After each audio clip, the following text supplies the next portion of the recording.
जय श्री कृष्ण। स्वागत है आप सभी का मेरे एच.एस. भारद्वाज यूट्यूब चैनल पर।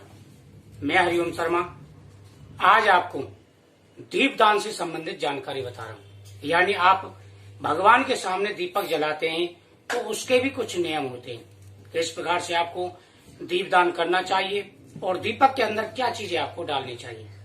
अगर आप इन बातों का ध्यान रखेंगे तो जो आपकी मनोकामना होगी, भगवान से जो भी आप अपनी प्रार्थना करेंगे, वह प्रार्थना आपकी अवश्य पूरी होगी। सभी लोग जानते हैं शास्त्रों के हिसाब से दीपदान का बड़ा महत्व होता है। बिना दीपदान के पूजा अधूरी रहती है। यानी बिना दीपक जलाए कोई भी पूजा नहीं हो सकती। और दीपक शुद्ध घी का सबसे बेस्ट होता है। शुद्ध गाय के घी का अगर आप दीपक भगवान के सामने जलाते हैं तो आपकी मनोकामना पूरी होने से कोई नहीं रोक सकता। तिल के तेल का भी दीपक आप जला सकते हैं। सरसों के तेल का दीपक शनिदेव के सामने जलाया जाता है। माता लक्ष्मी के लिए भी सरसों के तेल का दीपक जलाया जाता है। तो ये संपूर्ण जानकारी मैं आपको दे रहा हूं। आप जिस देवता की आप पूजा करते हैं, जो भी आपके इष्ट देवता हैं, तो आप घी का दीपक जरूर जलाते होंगे। जिस घर में घी का दीपक जलता है वह घर पवित्र रहता है। उस घर में सभी देवताओं का वास माना जाता है। जो लोग दीपक जलाते हैं उनके भी जाने अनजाने में किए गए सारे पाप नष्ट हो जाते हैं, उनकी मनोकामना पूरी होती है। लेकिन दीपक जलाने के कुछ नियम होते हैं, वह मैं आपको समझा रहा हूं और आपको दीपक के अंदर क्या डालना है वो भी बता रहा हूं। सबसे पहले अगर आप भगवान के सामने दीपक रख रहे हैं तो इस चीज का आपको विशेष रूप से ध्यान रखना है। तो जब भी आप दीपक रख रहे हैं तो दीपक बिल्कुल डायरेक्ट जमीन पर नहीं रखना है। आपको इस चीज का विशेष रूप से आपको ध्यान रखना है कि जब भी आप किसी देवता के सामने आप दीपक जलाते हैं, घी का या तिल के तेल का, तो दीपक को डायरेक्ट जमीन पर नहीं रखना है। उसके नीचे कोई पत्थर का टुकड़ा या कोई प्लेट आप जरूर लगाएं। अगर कुछ ना लगा सकें तो उसके नीचे थोड़े से पुष्प डाल करके आप दीपक को रख दें। दूसरा, दीपक जलाते समय आपको विशेष रूप से ध्यान रखना है कि दीपक का जो मुख होता है वह पूरब या उत्तर की तरफ रखें। आप पूरब या उत्तर की तरफ दीपक का मुख रखने से लक्ष्मी का हमारे घर में वास होता है। यानी माता लक्ष्मी का आशीर्वाद प्राप्त होता है और देवता प्रसन्न होते हैं। पितरों के लिए दक्षिण की तरफ मुख करके दीपक जलाया जाता है। प्रतिदिन की पूजा में आप दीपक की जो लो है वह भगवान की तरफ ही रखें, कोई परेशानी नहीं। और दीपक जलाने के तुरंत बाद आपको अपने हाथ धो लेने चाहिए। यह बहुत ही जरूरी होता है और शुभ भी माना जाता है। दीपक जलाते समय आपको एक चीज का ध्यान रखें कि दीपक की जो बत्ती है वह ना ज्यादा बड़ी हो ना ही ज्यादा छोटी हो।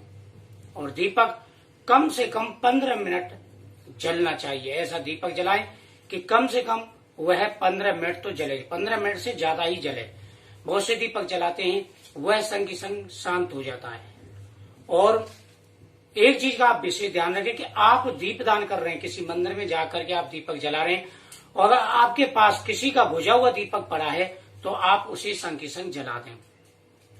यह भी पुण्य का कार्य होता है। अब मैं बात करता हूं कि आपको दीपक के अंदर क्या डालना चाहिए। देखो, आप कोई भी मनोकामना के लिए आप दीपदान कर रहे हैं, भगवान के सामने आप दीपक जला रहे हैं, तो आपको इस चीज का ध्यान रखना होगा कि दीपक खाली न जलाएं। जब भी आप शुद्ध देसी घी का दीपक जला रहे हैं या सरसों के तेल का दीपक जला रहे हैं या तिल के तेल का दीपक जला रहे हैं, आप अपनी मनोकामना के लिए भगवान के सामने दीपक जला रहे हैं। दीपक भी कई प्रकार के जलाए जाते हैं। एक मुखी दीपक, पंचमुखी दीपक, 11 मुखी दीपक, 7 मुखी दीपक और 4 मुखी दीपक। सब अपनी अपनी मनोकामना बोल करके भगवान के सामने अलग अलग प्रकार के दीपक जलाते हैं। 4 मुखी जो दीपक होता है वह प्रत्येक कार में चलता है और 1 मुखी दीपक भी प्रत्येक कार में चलता है। जब भी आप दीपक जला रहे हैं तो आप अपनी मनोकामना बोलें और मनोकामना बोल करके दीपक के अंदर लौंग का जोड़ा जरूर डालें।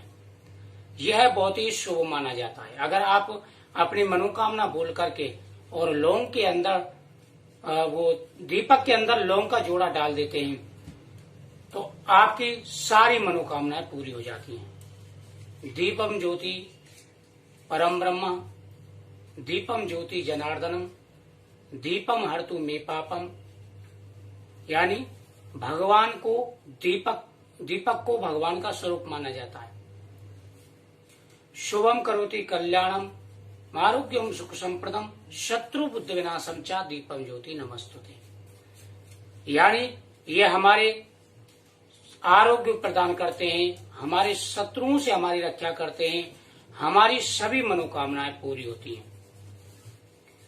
दीपक में स्वयं भगवान का वास माना जाता है और यह प्रत्यक्ष देवता भी है। दीपक के अंदर आपको लौंग का जोड़ा डालना है। कोई भी मनोकामना बोल करके आप दीप का दान कर रहे हैं और दीपक के अंदर आप जो है थोड़ा सा कपूर भी डाल सकते हैं, यह भी शुभ माना जाता है। कोई भी मनोकामना बोल करके आप दीपक के अंदर अगर ये दो चीजें डालते हैं, यानी लौंग डालते हैं और कपूर डालते हैं, तो यह दीपक बड़ा ही महत्वपूर्ण हो जाता है और इस दीपदान करने से हर मनोकामना पूरी हो जाती है। पीपल वृक्ष के नीचे दीपक जलाने से हमारी प्रत्येक मनोकामना पूरी होती है और पितृदेव प्रसन्न हो जाते हैं। शुक्रवार के दिन माता दुर्गा के सामने दीपक जलाना चाहिए। इससे रुके हुए कार्यों में जो रुकावट है वो दूर होती है, अड़चने दूर होती हैं। और अगर किसी की शादी में अड़चने आ रही हैं या किसी भी कार्य में अड़चन आ रही है, व्यापार में अड़चन आ रही है, तो वह भी आपकी दूर हो जाती है। वीरवार के दिन विष्णु भगवान कृष्ण भगवान के सामने दीपदान करना चाहिए, बड़ा महत्व माना जाता है। ऐसा करने से संतान की प्राप्ति होती है, धन की प्राप्ति होती है और प्रत्येक कार्य में जो है विघ्न जो है दूर हो जाते हैं। शनिवार के दिन शनिदेव और पीपल वृक्ष के सामने और सोमवार के दिन भगवान शिव जी यानी शिवलिंग के सामने दीपक जलाने का बड़ा महत्व होता है। प्रत्येक बार में प्रत्येक दिन जो है आप अलग अलग दीपक जलाएं और एक दीपक लेकर के आप सभी को दिखा भी सकते हैं और वह एक दीपक किसी भी देवता के सामने रख सकते हैं।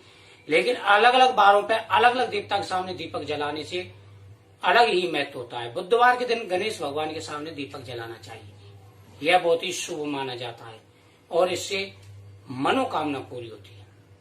तो ये थी जानकारी दीपक से संबंधित। इस वीडियो को शेयर करें जिससे सबको पता चल सके और चैनल को सब्सक्राइब करें जो पहली बार चैनल पर आए हर वीडियो को नोटिफिकेशन पाने के लिए। तो मुझे उम्मीद है आपको ये जानकारी अच्छी लगेगी। जय श्री कृष्ण।